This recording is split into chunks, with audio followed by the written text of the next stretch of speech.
Chairman. The Honourable David Parker. Thank you, Mr Chairman. I rise to take a call mainly in relation to vote environment, but I'm also going to touch on climate change. Sir, obviously in the 5 minutes that I have available, I can't touch on all environmental matters, so I'm going to use the criteria that the Commissioner used last week when she announced her critique of the government's State of the Environment report.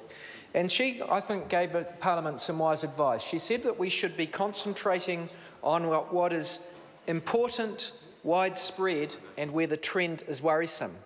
And if you apply those three criteria, she said some things are getting better and therefore we don't need to be too worried about, like air quality. She gave the example where air quality is getting better. It has now for quite a long time.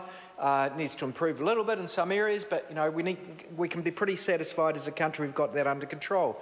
She said in respect of point source discharges into rivers like municipal sewage outlets, factory discharges, those sorts of things, whilst not perfect, there are some to be cleaned up. Overall as a country, we have that under control. She noted two areas where we are in a worrisome position, where things actually, after 8 years of this government, are not under control and in some areas are getting worse. And the two she noted were water quality from non-point source discharges. This is increased intensity of agriculture making our waterways dirtier. And her second point was in respect of climate changing gases. And she emphasised, and this is a point where I'm going to come back to, I hope if I have time, that at times there's a crossover between those things, because where the government's policy has been worse, they've caused worse outcomes, both in terms of water quality and in respect of climate changing emissions. Sir, water quality.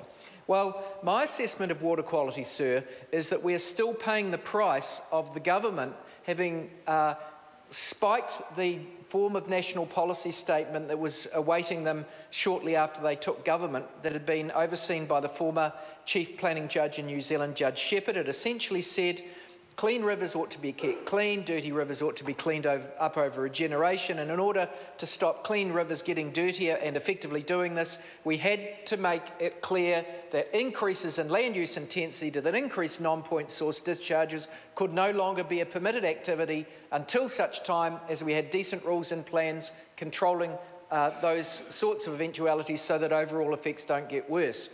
The national policy statement that the Minister, through the Land and Water Forum, has put forward is not yet of that quality, because it is not of that effect, and we still have areas in New Zealand where non-point source discharges are getting worse and water quality is deteriorating, and the Parliamentary Commissioner report from the Environment makes that clear and reports on the widespread incidence of where it is getting worse. In respect of climate change, sir, the economic irrationality of the government's settings is quite wrong.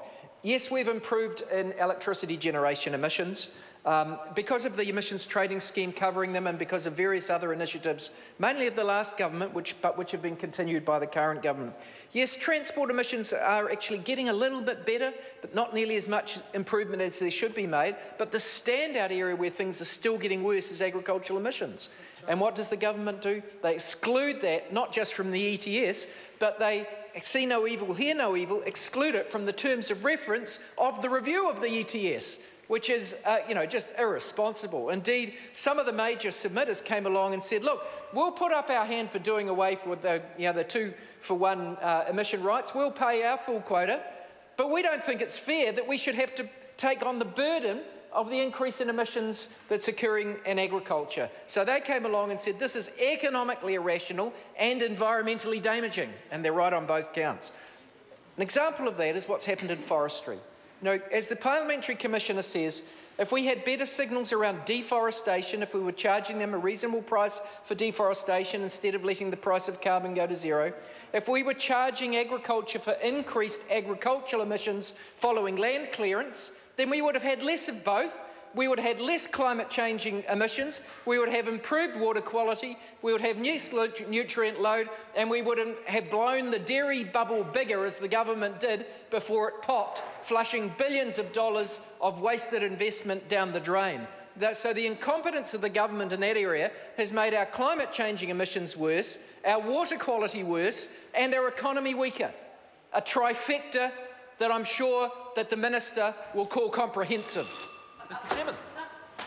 The Honourable Dr. Nick Smith. Mr. Chairman.